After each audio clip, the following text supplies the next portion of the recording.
warahmatullahi wabarakatuh. Ini kata ada senam ketawa nih. Saya senam ketawa. Saya ingin memberikan pencerahan atau pengalaman sedikit tentang bagaimana saya memulihkan stroke. Jadi saya terserang stroke itu tahun 2012 dengan jenis serangan pecah pembuluh darah.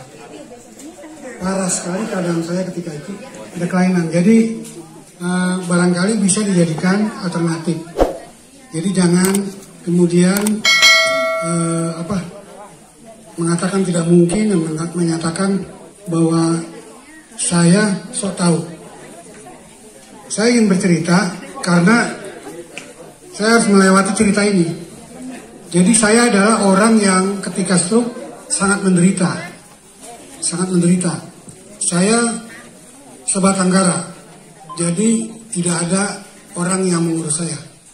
Semua orang saya rasakan memasang kuda-kuda, menjaga jarak dengan saya, takut terbebani. Itu fakta yang sangat menyakitkan memang. Tapi kemudian saya bangkit. Bangkit pun ini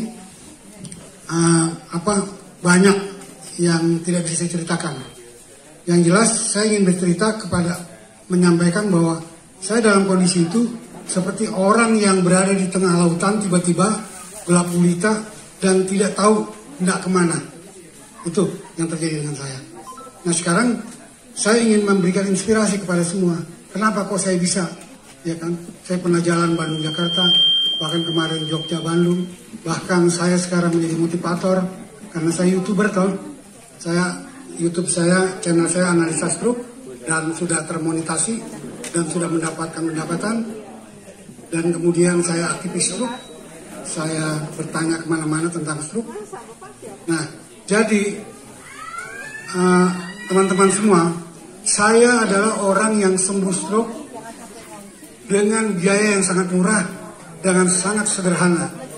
Jadi jangan berkecil hati kalau orang yang seperti Pak Haryanto tadi dengan biaya yang sangat mahal. Saya sangat murah sekali. Karena modal saya hanya pantang makanan yang mengandung lemak jenuh dan saya jalan sejauh-jauhnya. Saya ngerti ya, saya jalan sejauh-jauhnya.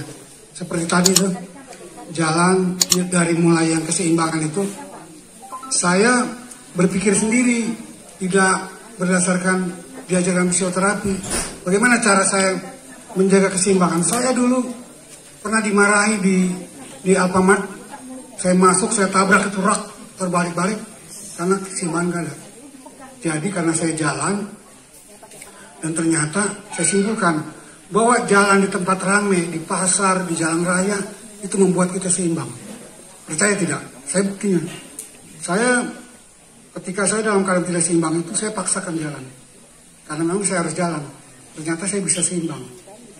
Jadi itu satu ya, itu kiat. Kalau mau seimbang, cobalah berjalan di jalan di publik, di umum. Itu nanti otak kita otomatis akan bekerja. Itu. Jadi saya kemudian banyak hal yang membuat keberuntungan saya tidak ceritakan.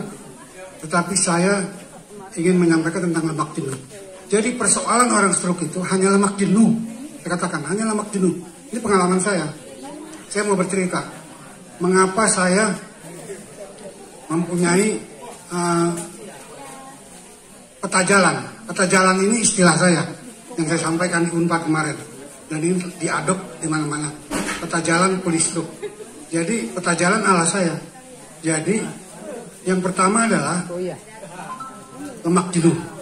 Lemak jenuh itu daging merah, kuning telur, jeroan, santan, mentega, gorengan jajanan yang menggunakan minyak goreng berulang, minyak jelantah.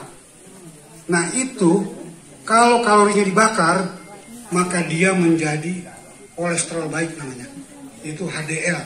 Anda kalau melihat cek lab darah ada HDL ada LDL. Jadi kalau kita dibakar kalorinya jadi HDL. Yaitu kalau kita binaragawan maka dia menjadi otot. Kalau dia pelari maraton dia menjadi pelumas.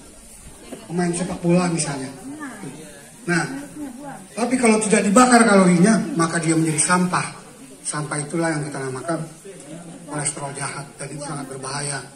Karena itu ketika saya menyadari bahwa saya lemah gerak, maka saya pantang. Jadi saya pantang. Orang bilang, mau ngapain pantang katanya? Pantang karena saya lemah gerak, yang akibatnya nanti akan menumpuk, akan jadi penyakit. Itu yang saya lakukan. Dan kemudian saya jalan sejauh-jauhnya. Jalan sejauh-jauh, betul itu. Saya jalan, diangkat kaki Pak. Bapak, kenapa Bapak jalan seperti ini? Maaf ya, kenapa jalan seperti ini? Tangan ditekuk. Itu karena korban dari tongkat. Jadi Bapak pakai tongkat. Tongkat, sehingga akhirnya untuk menjaga keseimbangan, ini dilepas. Tangan kemudian untuk menjaga keseimbangan ditekuk.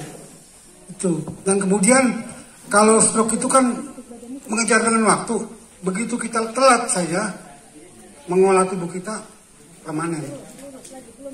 Jadi ada 3 yang saya baca bahwa orang stroke itu ada 3. 1 meninggal, 2 cacat permanen, dan 3 pulih relatif seperti saya. Pulih relatif. Ada yang tersisa sedikit. Yaitu tadi dikatakan ini. Sisa. Jadi itu. Jadi semua adalah semangat. Jadi nggak bisa. Maaf ya Mas Yoyo.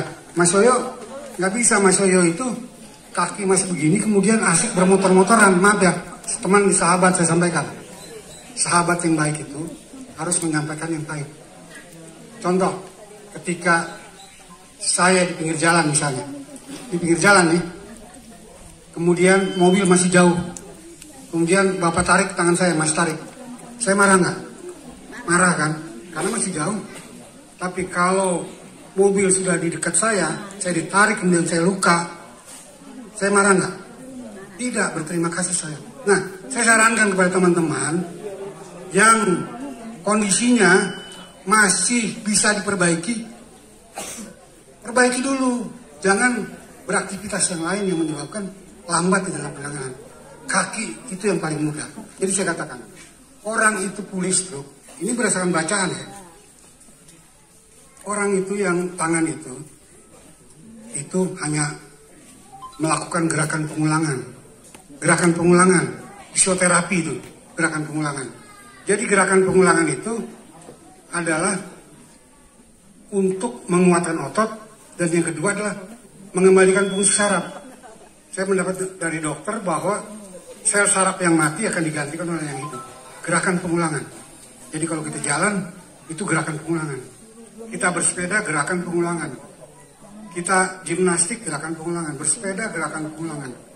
Kalau orang sulit bicara, ngomong yang banyak. Baca Al-Quran keras-keras. Sembuh. Saya sudah beberapa kali menemukan orang seperti itu. Mengulang-ulang gerakan. Mengulang-ulang gerakan. Jadi, seperti, maaf ya, Kang Asep. Kang Asep itu sangat memungkinkan. Kalau bagi saya sangat memungkinkan. Karena saya dulu parah, Pak. Saya dulu parah, berat sekali saya. Jalan diseret, sangat memungkinkan. Jadi, jangan beraktivitas yang di luar jalur kita sedang perbaiki. Kecuali kalau yang sudah permanen ya, yang sudah nggak bisa lagi. Tapi kalau yang masih memungkinkan, perbaiki dulu. Perbaiki dulu, jangan telat. Caranya adalah jalan dan ini kayak Pak Andreas. Mas Andreas, ke kantor jalan kaki, ya kan? Kantor jalan kaki, kemana-mana jalan kaki, itu yang bagus, jalan kaki. Oke, itu sebetulnya banyak, karena saya disarankan untuk membuat buku dari Jogja ke Bandung dengan isi peta jalan polis.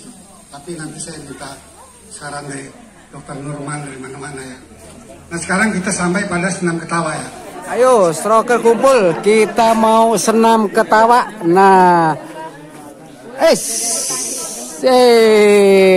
dari Kerawang jauh-jauh ini datang.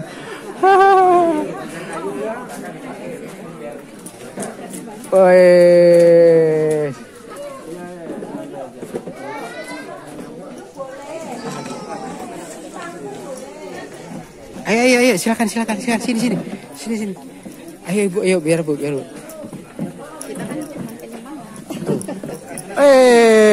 Ini orang paling jauh sedunia ini. Pak Jul, ini Pak Jul Kifli. Ini siapa ini ya? Oh, Tanjung Kait. Pak Yusuf. Oh, itu Pak Oto, jauh. Oke. Suami yang maju Pak, maju. Cek.